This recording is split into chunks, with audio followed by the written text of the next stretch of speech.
What's up, everyone? Pittsburgh Whiteshirts here to yet again break the mold and put out a little bit of a quote-unquote opinion piece. I've been seeing something crop up again and again over the past year or two, and that's misgivings with the 35-minute double loss time rule that the English side of the game implemented relatively recently. Gonna just start out and say that I don't support enforcing this rule for local play. Lots of shops run prizing as pack per win or other metrics that just don't jive with double loss at all. It's also just not apt for the environment. Locals are about learning and fun. A strict timing rule just doesn't have a place there. However, you should probably still time your rounds just to give people an idea of how long they're taking. Still, it's good for even new players to get an idea of how the general pace of play should go, because as I've said many times, barring some insane, unlikely canceling on both sides of the table, no game of life should be taking longer than 35 minutes. So, for shop challenges or regionals, which are events that we like to call tier 2 or higher, Weiss is played in 35-minute single game double loss rounds. This is a relatively new change to English, which previously had a 3 turns overtime rule, but has been in place since the game's inception in Japan, as well as Western WGP-JP format play. A big reason for this change is that Weiss just doesn't play well in an environment where any player has any incentive to play to a clock. You have very limited interaction with your opponent's turn. Turns near the end of the game where people are executing finishing lines are typically the longest, and damage comparison at the end of those previously available 3 turns rarely tells the right story. In games where your opponent does have a lot of agency during your turn, things like 3 turns and damage comparison make a lot more sense. Like in Magic, there's many cases where I could blow my opponent up on their turn with, say, a combination of counter and damage instants queuing up on the stack.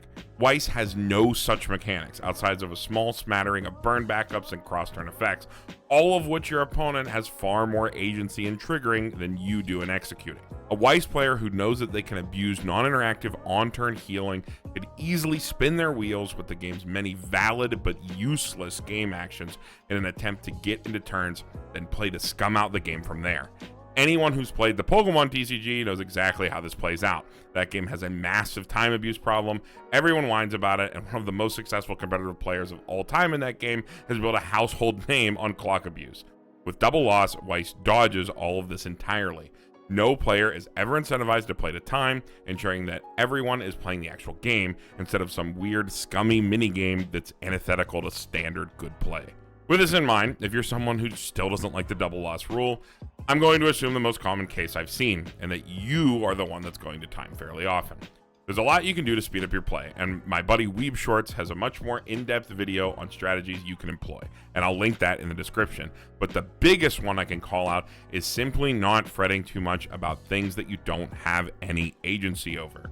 You can't counterspell or Ash Blossom your opponent's Brainstorm or Ricky, so beyond fact-checking your opponent, why are you concerned about specific effect wording? Letting a lot of these little things go alone will rapidly speed up your games, and another easy one is just making sure your early turns are snappy.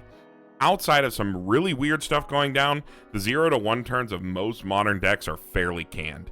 With only a couple of games on a deck under your belt, navigating those first 2 to 3 turns should be incredibly brief, so do yourself the favor of saving yourself time to put together those optimal final turns later on. The other massive thing to remember here is that events that employ this rule are tier 2 plus events. I know a lot of people treat regionals as just big locals, and that there's sometimes a lot of newer, less experienced players out there, and that's a great and amazing thing. But if someone is slow playing, you have to call a judge. I know it sucks, especially because one of the most common times you'll have to do this is early on in the game, and nobody wants to do it. Hell, I don't want to do it. But if your opponent takes 5 minutes to decide just to drop 2 vanillas and swing out deck to stock, that is probably when you should be calling judge. Now, speaking of judges, I certainly don't think that all the distaste for the rule is the fault of the players. The fact that regionals still do not, at minimum, have a large digital clock that's highly visible to all players in the venue is absurd. Since having phones and other devices out on the table is barred, this is something that very well should have been a mainstay of Tier 2 Plus events from the very beginning. Now that we're on Bushi-Navi and games like Shadowverse have app-forward game trackers, I think it's high time that at the very least we allowed players to have a Bushi-Navi round clock out on the game table. The other thing is that there should be probably a more widely known quick solution to early slow play calls, let's say in rounds like 1 to 3, so that new players aren't scared from entering events. A slow play call where a judge assumes this is the case should be handled in a way that's fair, but also doesn't cause any animosity between players. Bushi Navi can help a lot here too. It'd be easy enough for a judge to add a couple minutes to an early round game if they could just tap the game in the app for the event that they're proctoring and just add 3 or so minutes. As the round count increases past whatever the cutoff is decided, then slow play calls can start giving penalties. We're already self-reporting scores and the like. Something like this just seems like a no-brainer to me. And anything is better than reintroducing turns to Weiss. So that's about it for this one. A quick one this week again because I had a bit of a house issue. It's fixed now, but it took up a bit of my time. More set reviews and deck techs coming, I promise. Again, I've just seen this crop up over and over since the rule got implemented over here in EN, so I wanted to finally address it directly. If you're someone who still doesn't agree or thinks that it's the fault for the game power creeping or something to the point where hitting time is inevitable, I can assure you that isn't the case.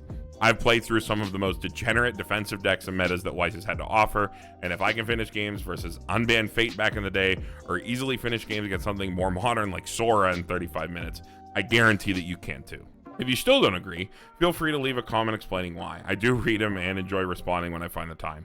Lastly, please check out Weave Short's video on how to play faster. Again, I've linked in the description. That is a great resource for players of any skill level to check out if they feel like they're going to time a lot. He has a ton of stuff in that video that can help you speed up. And with that, Pittsburgh White Schwartz signing off, and we'll see you all in the next one.